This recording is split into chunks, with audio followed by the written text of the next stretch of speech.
पूछे कोई स्वर्ग कैसा होता है तो तान के मैं सीना हिंदुस्तान लिख देता हूं।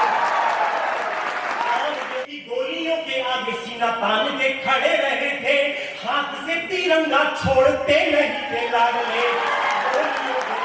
क्या हुआ जो सरहदों पे शीश कट गए हमारे, देखो ये तिरंगा आसमान छूने लग गया। क्या हुआ जो सरहदों पे शीश और लाल के ललाट की ये लालिमा बता रही है, लाल रणभूमि लाल लाल कर आ गया। लाल के ललाट कुछ देर के लिए मैं इस भूमि पर उस भारत को जीना चाहता हूँ जिस भारत में गीता के श्लोक और कुरान की आयत से बढ़कर के राष्ट्रगीत राष्ट्रगान होता है।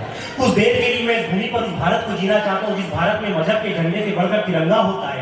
कुछ देर के लिए मैं इस भूमि पर उस भारत को जीना चाहता हूँ जिस भारत में किसी नेता अभिनेता मंत्री प्रधानमंत्री से बढ़कर के सीमाओं पर लड़ने वाले हमारे सैनिक होते हैं। अगर आपकी चेतना भी, आपकी ऊर्जा भी, आपकी विचारधारा भी उसी भारत का प्रतिनिधित्व करती है तो एक बार आगे से लेकर पीछे तक दोनों हाथ उठाकर तालियों से मुझे बताएं कि अपने काव्य पाठ को प्रारंभ कर सकते हैं। चार पंक्तियां निवेदित करता हूं और सुनना हिंदुस्तान क्या है कि कोई जब पूछता है संत कैसे होते हैं तो कलम उठा के मैं कलाम लिख देता हूं। ये हिंदुस्तान है। इस पंक्ति के लिए आपकी तालियां कमजोर थे कि कोई जब पूछता है संत कैसे होते हैं तो कलम उठा के मैं कलाम लिख देता हूं। और जब पूछे कोई होते हैं फरिश्ते कैसे पावन शहीदों को सलाम लिख देता हूं।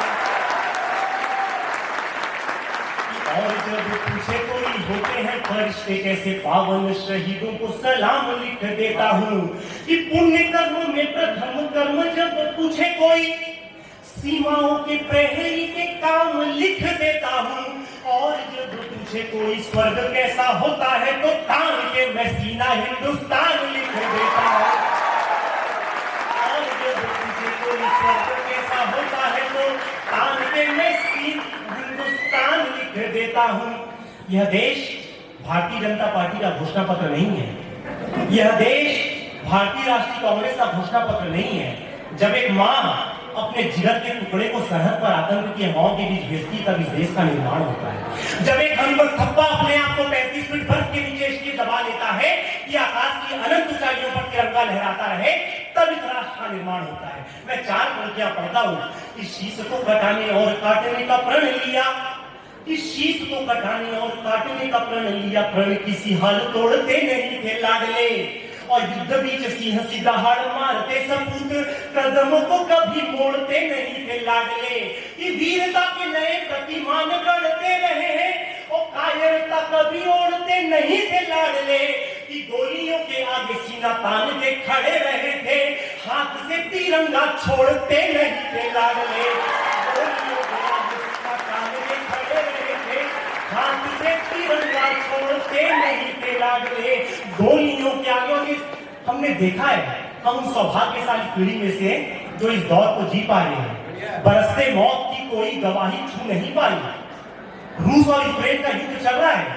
आपकी राजनीतिक प्रतिबद्धता चाहे किस पार्टी के साथ हो, किसी नेता के साथ हो, जो गाड़ियां तिरंगा लगाई हुई उन्हें कुछ नहीं किया जा रहा है। बरसती मौत की कोई गवाही छू नहीं पाई, उन्हें यमराज के कर्मों की स्याही छू नहीं पाई। ये मंजर देखकर भारत का सीना हो गया चौड़ा, तिरंगा हाथ में था तो तबाही छू नहीं पाई।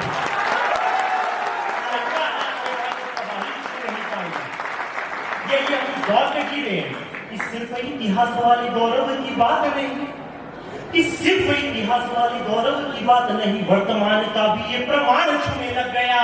और कभी छू के आया कारगिल वाली चोटियों को और आज देखो डोकलाम छूने लग गया। और जहां जहां मृत्यु के प्रमाण मिलते थे कभी, और वहां वहां जीत के निशान छूने लग गया। और क्या हुआ जो सरहदों पे शीश कट गए हमारे, देखो ये तिरंगा आसमान छूने लग गया। क्या हुआ जो सरहदों पे शीश कट गए हमारे, और देखो ये तिरंगा आसमान छूने लग गया। और ये यही युवा पीढ़ी है मेरे भाई, आप ही हो जिसने इस देश की परिभाषाओं को बदल दिया है। हम जब पढ़ते थे और घर में घुसकर मारना ये एक नंबर का जब प्रश्न पूछा जाता था तो हमें सोचना पड़ता था और हम लिख के आते थे कि जब बबलू की मंटू से लड़ाई हुई तो बबलू मंटू के घर घुसा और उसे घर पे घास मार कर आया।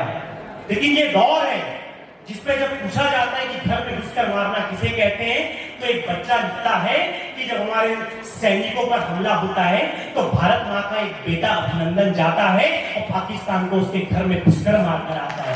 ये मुहावरे बदल दिए ऐसा। एक वक्त था मुहावरे होते थे कि मूछे हो तो नथु लाल जैसी, और आज मुहावरा क्या है, मूछे हो तो अभिनंदन जैसी। मैं 4 पंक्ति पढ़ता हूं, पहुंचे आप तक कि काल के कपाल पर ठोक कर ताल लाल। जो हिंदी के शिक्षक होंगे सुनिएगा कि काल के कपाल पर ठोक कर ताल लाल, शत्रुओं के शीश को उछाल कर आ गया और टकटकी लगाए घुसपैठियों को मार कर और सरहदों के संकटों को टाल कर आ गया। और जिन्हें हथियारों वाली भाषा जाननी थी उन्हें एक झटके में ही हलाल कर आ गया। और लाल के ललाट की ये लालिमा बता रही है, लाल रणभूमि लाल